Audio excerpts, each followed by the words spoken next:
ಇನ್ನು ಹುಬ್ಬಳ್ಳಿಯ ಚೆನ್ನಮ್ಮ ಸರ್ಕಲ್ ಇತಿಹಾಸ ಪುಟವನ್ನು ಸೇರ್ತಾ ಇದೆ. ಯಾಕೆಂದರೆ ಅಭಿವೃದ್ಧಿ ಕಾರ್ಯದಿಂದಾಗಿ ಚೆನ್ನಮ್ಮ ಸರ್ಕಲ್ ಒಂದು ರೀತಿಯಾಗಿ ಸೌಂದರ್ಯವೇ ಕಳ್ಕೊಂಡ್ಬಿಡ್ತಾ ಇದೆ. ಸೊ ಅಲ್ಲಿಗೆ ಇತಿಹಾಸದ ಪುಟವನ್ನು ಸೇರ್ತಾ ಇದೆ ಹುಬ್ಬಳ್ಳಿಯ ಚೆನ್ನಮ್ಮ ಸರ್ಕಲ್.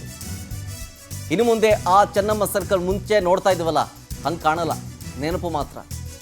ಆ ಸರ್ಕಲ್ ಸಂಪೂರ್ಣವಾಗಿ ಪಿಲ್ಲರ್ಗಳಿಂದ ಮುಚ್ಚೋಗ್ಬಿಟ್ಟಿದ್ದಾರೆ.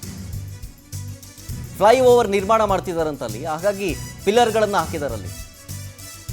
ಚೆನ್ನಮ್ಮ ಸರ್ಕಲ್ ಸರಿಯಾಗಿ ಕಾಣೋದಿಲ್ಲ. ಮುಂಚೆ ಎಲ್ಲ ಡ್ರೋನ್ ವ್ಯೂ, ಏರಿಯಲ್ ವ್ಯೂ ಎಲ್ಲ ನೋಡ್ತಾ ಇದ್ವಲ್ಲ, ಹಂಗೆಲ್ಲ ಕಾಣಲ್ಲ ಈಗ. ಟಾಪ್ ವ್ಯೂ ಅಷ್ಟೇ ಅಥವಾ ಸೈಡ್ ವ್ಯೂ ಅಷ್ಟೇ ಕೆಳಗಡೆಯಿಂದ.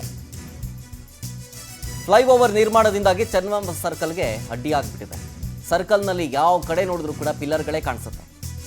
ಹುಬ್ಬಳ್ಳಿ ಅಂದ ತಕ್ಷಣ ನಮಗೆಲ್ಲ ನೆನಪು ಬರ್ತಾ ಇದ್ದಿದ್ದು ಆ ಚೆನ್ನಮ್ಮ ಸರ್ಕಲ್. ಆ ಚೆನ್ನಮ್ಮ ಸರ್ಕಲ್ ತೋರಿಸ್ಬಿಟ್ರೆ ಸಾಕು, ಯಾವುದಾದ್ರೂ ಒಂದು ಸಿನಿಮಾ, ಈಗ ಹುಬ್ಳಿ ಓರಿಯೆಂಟೆಡ್ ಸಿನಿಮಾ ಅಂತ ಬಂದ ತಕ್ಷಣ ಅದು ಸ್ಟಾರ್ಟ್ ಆಗ್ತಿದ್ದಿದೆ ಈ ಚೆನ್ನಮ್ಮ ಸರ್ಕಲ್ಲು, ಆ ಒಂದು ಚೆನ್ನಮ್ಮನ ಪ್ರತಿಮೆಯಿಂದ ಸ್ಟಾರ್ಟ್ ಆಗ್ತಾ ಇತ್ತು.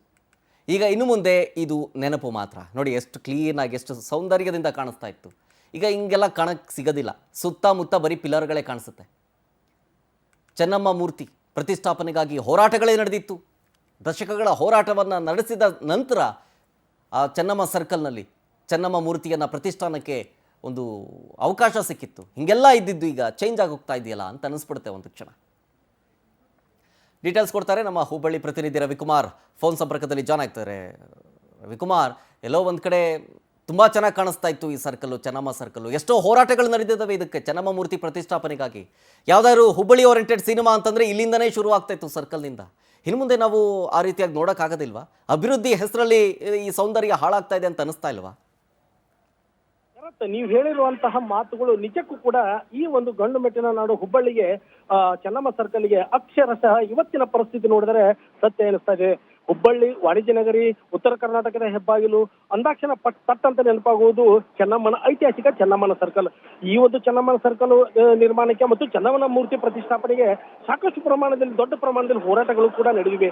ಆ ಒಂದು ಹೋರಾಟಗಳು ಮತ್ತು ಅವತ್ತಿನ ಚೆನ್ನಮ್ಮನ ಮೂರ್ತಿ ಮತ್ತು 10 ವರ್ಷಗಳ ಹಿಂದಿನ ಚೆನ್ನಮ್ಮ ಸರ್ಕಲ್ ಹೇಗಿತ್ತು, ಇವತ್ತಿನ ಸದ್ಯದ ಪರಿಸ್ಥಿತಿ ಚೆನ್ನಮ್ಮನ ಮೂರ್ತಿ ಹೇಗಿದೆ, ಇವೆಲ್ಲವುಗಳನ್ನು ನೋಡ್ತಾ ಇದ್ದಾರೆ. ನಿಜಕ್ಕೂ ಕೂಡ ಇವತ್ತಿನ ಚೆನ್ನಮ್ಮ ಸರ್ಕಲ್ ಇತಿಹಾಸ ಪುಟ ಸೇರುವಂತಹ ಒಂದು ಪರಿಸ್ಥಿತಿ ನಿರ್ಮಾಣವಾಗಿದೆ. ಈ ಒಂದು ವಿಚಾರ ಕುರಿತಂತೆ ಕೂಡ ಸಾರ್ವಜನಿಕರು ಅಸಮಾಧಾನ ವ್ಯಕ್ತಪಡಿಸಿದ್ದಾರೆ.